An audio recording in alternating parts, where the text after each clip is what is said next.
As Eckhart Tolle said, a well-known spiritual teacher, when the spiritual side of your life, which we all have, becomes the primary driver of your life, everything changes. And so subtly, I guess, over time, over the maturity of life and time, the spiritual side of me became more dominant. Welcome to a new episode of Most Memorable Journeys. Today's guest is a lot.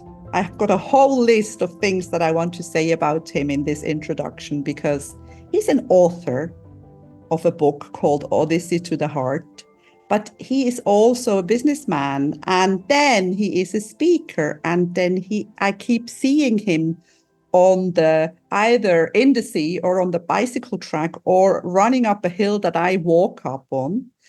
Then he's a husband, he's the father of two girls, and I think I'm going to stop here because the rest we're going to find out while we talk. Welcome to Most Memorable Journeys, Thales Panagides. Thank you so much. Good morning to you, Elizabeth, and to your listeners. Good morning to all of you.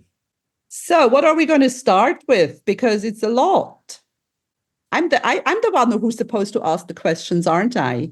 Yeah, I believe so. So, you were born in the US. That's one thing to start with, but you are of Cypriot origin, or were your parents Cypriot? Did they emigrate? That is correct. Both of my parents are Cypriot.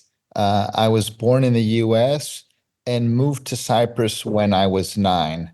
So that's quite young. And still, do you remember your time in the US? I do, mostly through pictures. But yeah, my experience with the US, of course, has also been when I returned to the States to attend university and eventually get my graduate degree. So those memories are more vivid in the later years. Yeah, but you are Cypriot. This is your home. Yeah, I consider, you can say so. Yeah. When I'm asked that question, I'm always a bit reluctant in how I answer because, yes, I feel Cypriot, but I also feel, as you, Elizabeth, a global citizen, Yeah, yeah, and not tied to one particular country. I So I'm totally really, agree. yeah, yeah. Yeah, I know. I mean, this kind of patriotism or this pride, it comes out in me when I don't even like football, but when the Swiss play good football, that's when I start becoming Swiss or when, things like that. But generally, I Yeah, absolutely agree with you. We are all one. I think this is yes, one thing that you and I also have in common. And this is what under supposedly people who are in the government should understand, and they don't. correct. Absolutely. So you started off in the US, you came to Cyprus. And then I have this note here because I think I'm going to dive in. Brazilian bikinis. That Uh, sounds interesting. What is it about? your reaction, Elizabeth, is funny, but very common because even those who know me for so many years, they ask me every time they see me, Thales, are you still selling Brazilian bikinis? Like they find it so odd and odd. It is a story in my life that I consider almost miraculous, a miracle.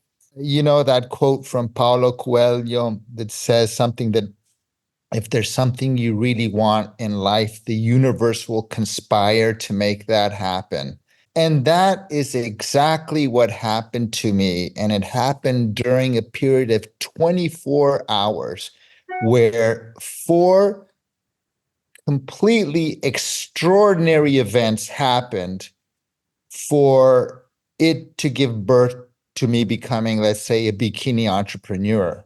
And if you want me to relay the story, I can. I do. Yeah, I sometimes often get emotional recounting the story because it's truly an extraordinary story. And it began the day I was in Sao Paulo, Brazil, and I decided to write on a piece of paper a quadrant, where you put a huge X across, Mhm. okay? And you relay what you want to do in life, what you're good at. And so I started doing that. And I said, okay, I'm in Brazil. Quick Yeah, question. Why were you yeah. in Brazil? What were you? Yeah. Oh, good question. Yeah. I went with the intention of visiting my cousin for about 10 days, Okay. and those 10 days ended up becoming 10 years. All right. Go on So then. yes, yes. So while in Brazil working with my cousin in a technology company, there was this beach boy itch in me, having grown up in the city of Limassol by the sea, love for the ocean. And I thought, the big city of Sao Paulo, 12, 13 million people, it's just not rubbing me well in the right way. So, yeah, back to that quadrant. So I began with looking at my strengths and I said, okay, I'm good with internet marketing. I'm in Brazil. I speak fluent Portuguese. So I had to so I knew that, okay, I had to come up with a product or service that I could sell online, that it would originate from Brazil. And I narrowed it down to clothes, purses, shoes, and finally to bikinis, simply because bikinis weigh about 200 grams only. You could put a box of 200 and expedite them overnight with DHL or FedEx. And it wouldn't require a container or having to be shipped. So it was a practical decision. And this is where the miracles start kicking in. Once I produced this, wrote this down on a piece of paper, I Googled bikini manufacturer, and I saw on the first page a list in Brazil while I was in Brazil, and I said, okay, I'll give them a call. And I give this shop a call and say, "Hey, I'm interested in purchasing some swimwear with the possibility of exporting them overseas. Sure, sure, come by and visit us." And so I was really excited. Oh, wow, this could be fun, and I go to the next day to visit them, and the shop was in a very iffy location, let's say, old little shops. Like I said, I don't really see my future coming out of this place. Um, so anyway, I walk into the store, and a little tiny shop. And I said, speaking in Portuguese, of course. The manager's name was Sandra Lim. I said, hello, bom dia. Can I speak to the owner? He said, yeah, the owner's at the back.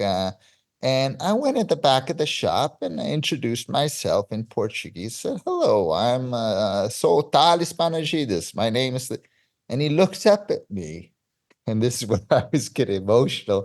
And he said, are you Greek?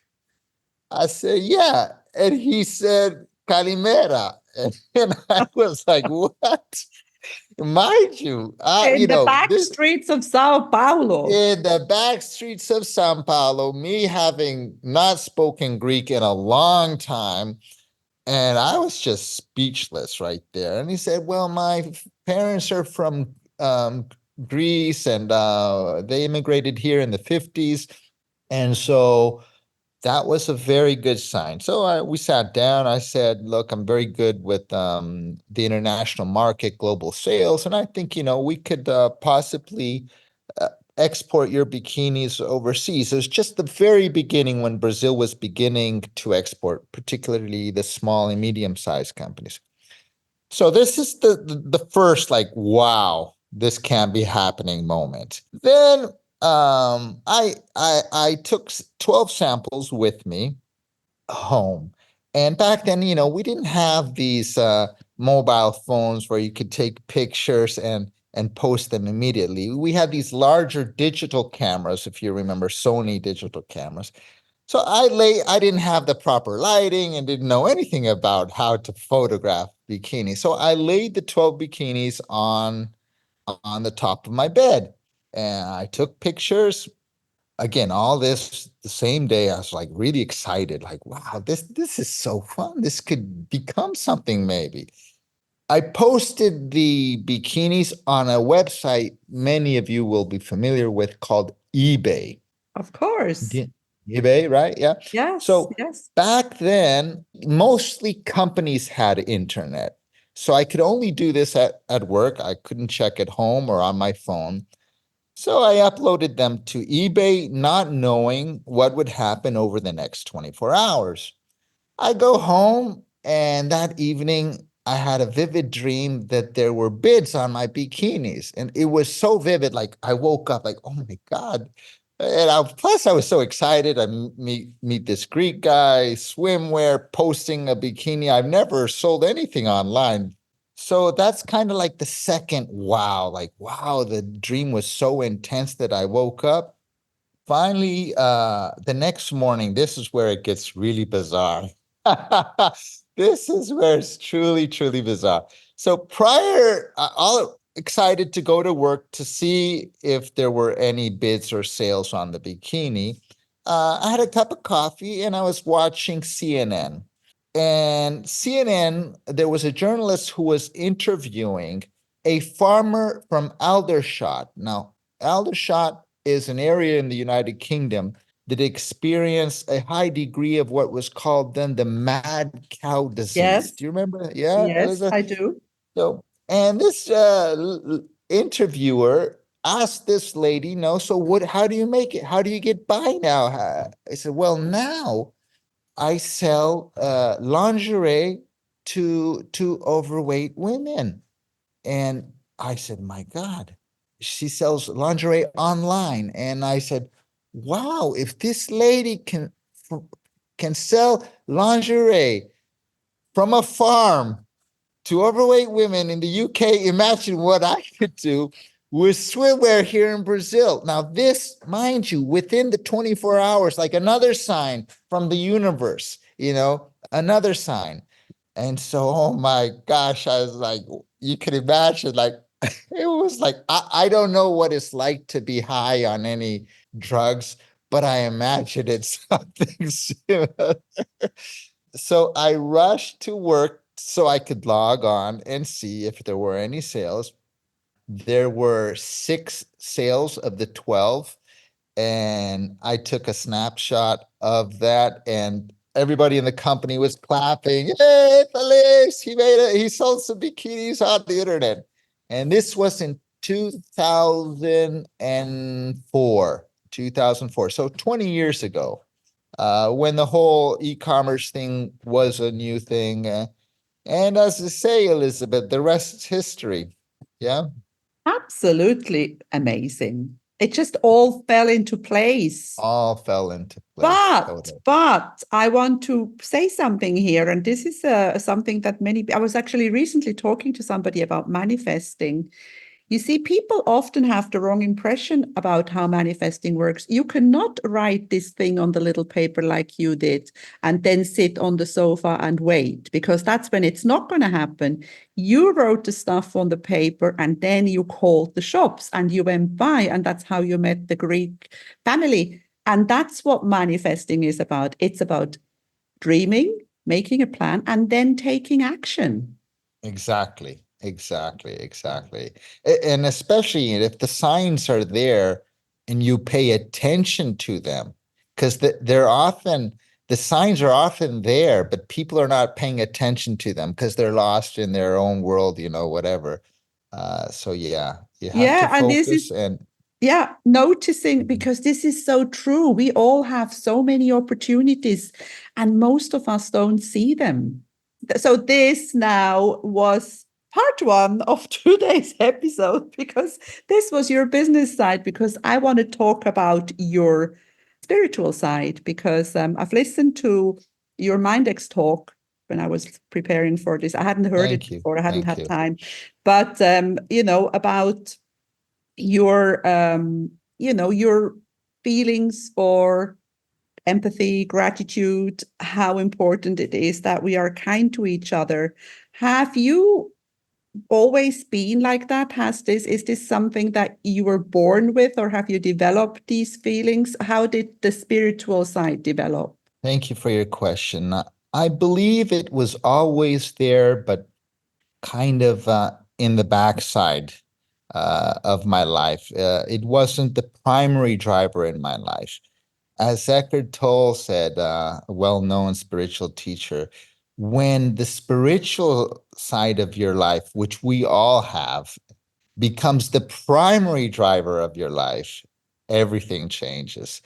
And so subtly, I guess, over time, over the maturity of life and time, the spiritual side of me became more dominant and very much more present in my day-to-day life. And as I often say, it's so powerful that spirituality is personal development on steroids.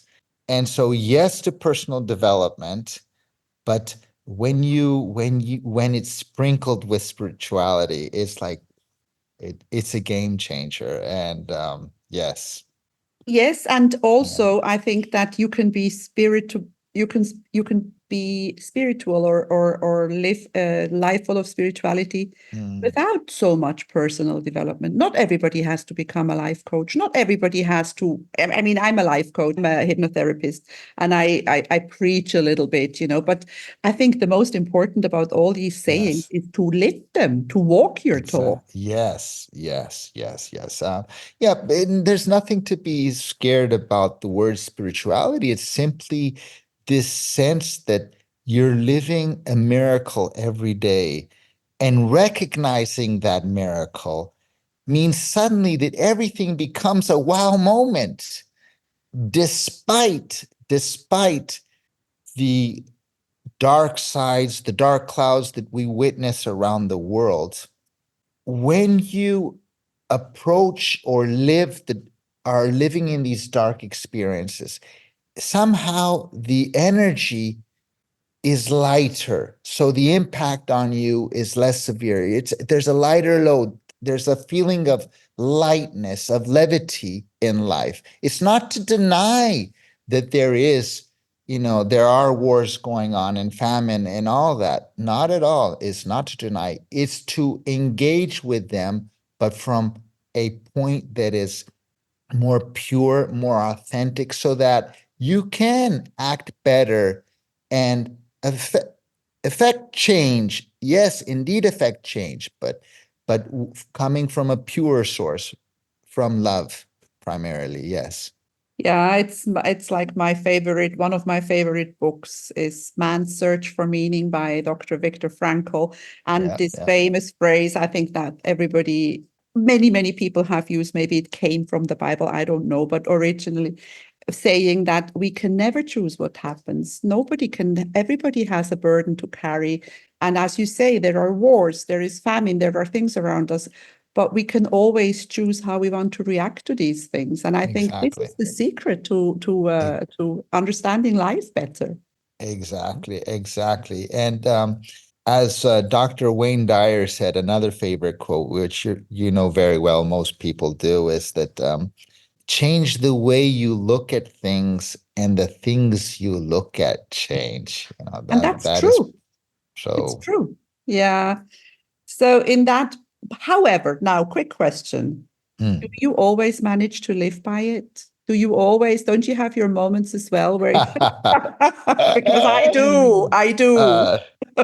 uh, Good question. I do, but what I notice is that when it does surface, I see them instantly say, "Hey, I see you," and so it subsides much more quickly. Uh-huh. So yes, it becomes to bubble, and it tries to lure me in.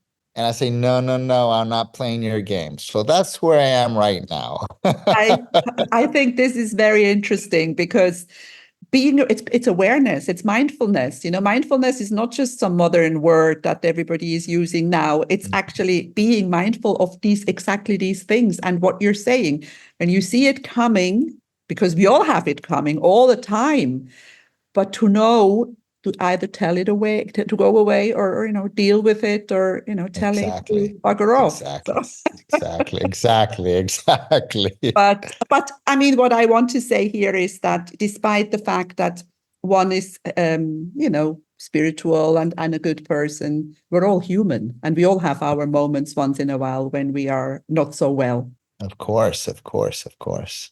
So talking about now, that was the spiritual bit, because in my case, when I'm not so well, and I think it could be the same with you, when I'm not so well, I move, I go outside, I go and walk, because you and I have met, or we were saying before we started recording, we meet by this hill all the time, which is, maybe we should Yes. explain to the listener, because it's a sacred hill, really, where we run It off. it is a very sacred hill. And Elizabeth, I often tell people that I want a part of me to be buried up there. There's some energy, there's something about that hill that I consider, for me, the most beautiful spot in Cyprus. I don't know, I can't explain it why. The mountain just overlooking the Mediterranean Sea, the view of the city of Limassol, and of course the ruins there.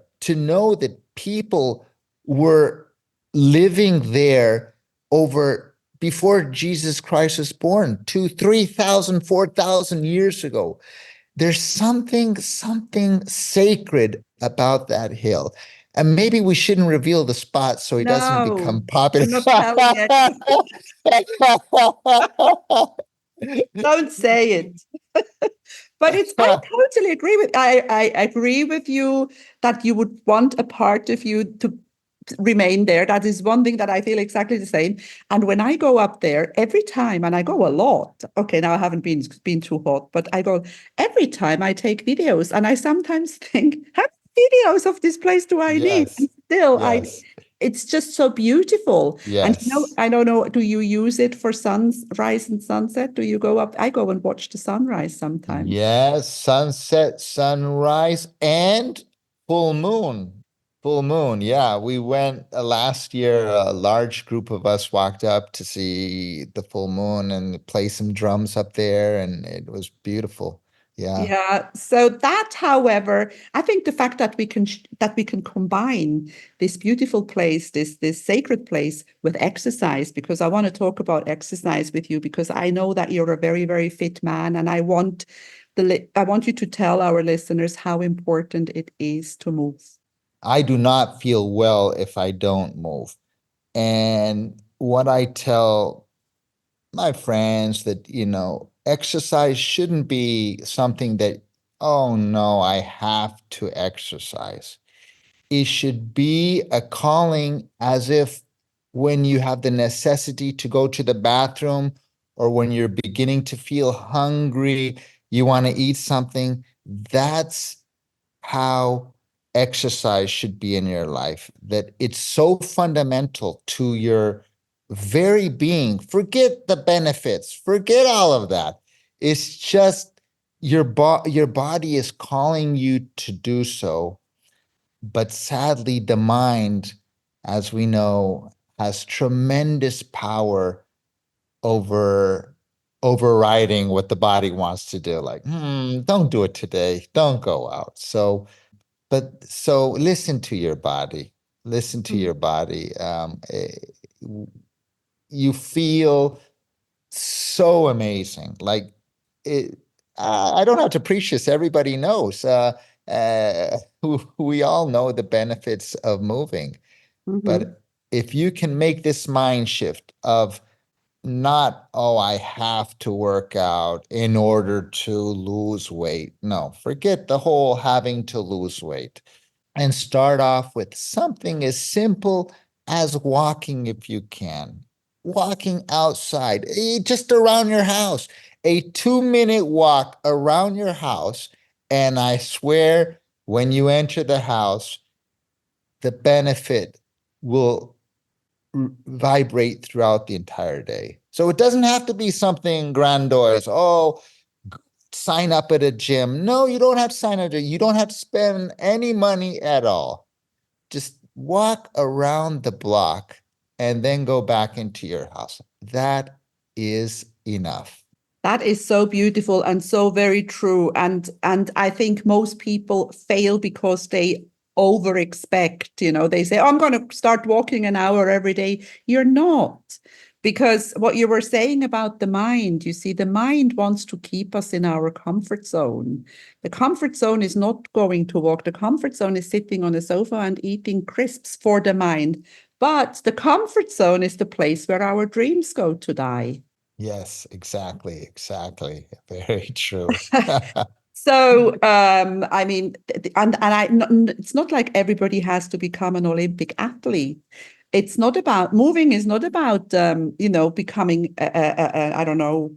It's about health. It's about being able to. Because I see it at my age. If you always move, you don't realize. You don't notice that you're getting older. True, I true. don't feel any different to walking when 20 years ago or now. I still walk the same way. I don't have any pain when I wake up because I do it all the time. Exactly. Yep, yep. So we're on the same page here. I know that you are a bit of an extremist, though. You do a lot. You run a lot, you cycle a lot, you swim a lot. So we don't all have to become like you. No, no, not at all. Not at all. But you said it beautifully. Just go and do the first 2 minutes. It's better than nothing. Exactly. Yep, yep, yep. Excellent. Right. We're already quite a bit in. I want to talk about traveling now because, first of all, I want to know, why did you speak Portuguese? Did you learn it when you were there or did you learn it before? No, I didn't know a word of Portuguese when I arrived because the whole idea, as I said earlier, was just to spend about 10 days with my cousin before returning to the States. I had graduated with an MBA, and so I had to make use of this degree. I can't spend my indefinite time in Brazil, so my parents were not too happy. They said, "It's time to get a job now. You've got the degree." Can you But imagine?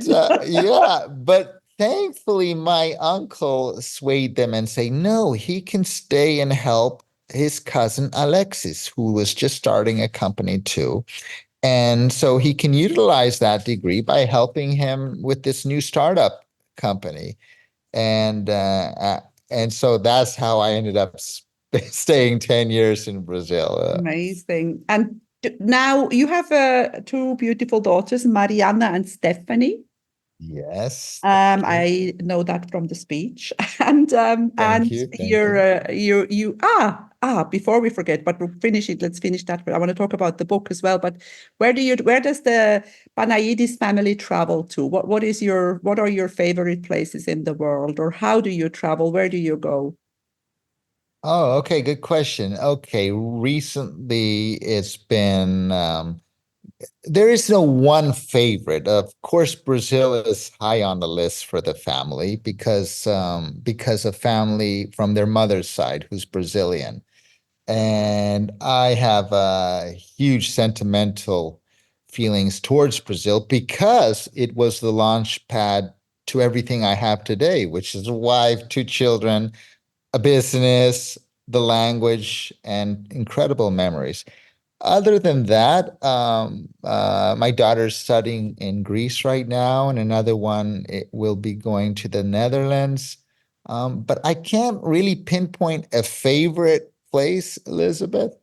Any No, traveling, yeah, anywhere you go, I'll kind of answer that question differently now. In my younger days, I thought that Cyprus was the epicenter of the world. but it Okay. is. It was okay. Yeah, okay.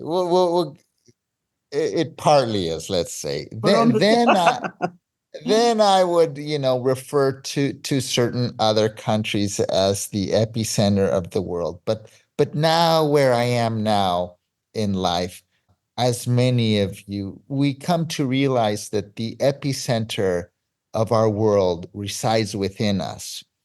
And the beauty of that is that wherever you go, everything is like becomes the epicenter of the world.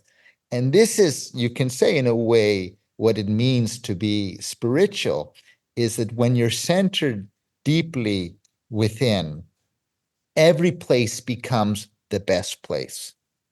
I Wow. got goosebumps saying that. That's a good one, actually. Amazing. Tell me something. Do you know where we go when we die? I didn't realize we were going to go Well, I in wasn't that planning to, but it just because you said you said it so beautifully. I need um, to ask. gosh, I'll make some phone calls, and when I get the answer, let you know. Yeah, Um, I get yeah, you. We don't know. Nobody knows, but we are here now. And I think this is the most yes, important. And this is the thing that we often forget. It is now that we have to be, and not where we were before, because we can't change that, and not where we may go because we may not go. exactly, Elizabeth. Exactly. Yep, yep, So yep. now the last thing on my list is the book. When did you write the book? How did it come about? And what is it about? Because we're going to put the link in the show notes so people can order it. Thank you, Elizabeth. The book was written in 2019. And again, one of those circumstances that kind of surfaced because of not just because of manifestation, but because the universe was telling you clearly, look, it's time. And for me, it appeared when I sat next to Walid, our common friend Walid, and Walid and I were at a public speaking event held at the Four Seasons by Michael Virardi. And one of the exercises at the time was that we would have to present a 5-minute speech. And Michael paired me with Walid. So we were rehearsing with each other. And when I delivered my prep speech to Walid prior to presenting to everybody at the event, Walid got kind of emotional and he kind of like shed a tear. I said, Walid, is everything okay? And he was moved by that speech. And then a few weeks later, he called and said, Thales, I want to celebrate my birthday. And by doing so, I want to organize this event called Mindex, which you know very well because you presented there. So that prep speech gave birth to the speech I delivered at Mindex. And the natural impact of that was the birth of the book. So taking elements of what was said in that speech and expanding on them in a book which basically is an expression of love for life, which you clearly have, and mostly how we end up being paired here today, that we share this common thread of love. Like, wow, this place is a miracle. Yeah. That's absolutely true. And I think this is a perfect way to end it because despite everything that's going on around us, and we're very close to things that are going around us, I would say life is good. Absolutely agree. Life Absolutely is what agree. we make of it, and you are doing a very, very good job. And I think everybody should read that book, and everybody who has listened to this episode has realized, what a lot of love for life that you have. So thank you very much for being on Most Memorable Journeys today, Thales Panagides. Thank you, Elizabeth. Thank you so much for inviting me. Thank you. Thank you. Thank you. If you enjoy my podcast, please like, share, and subscribe to my channel.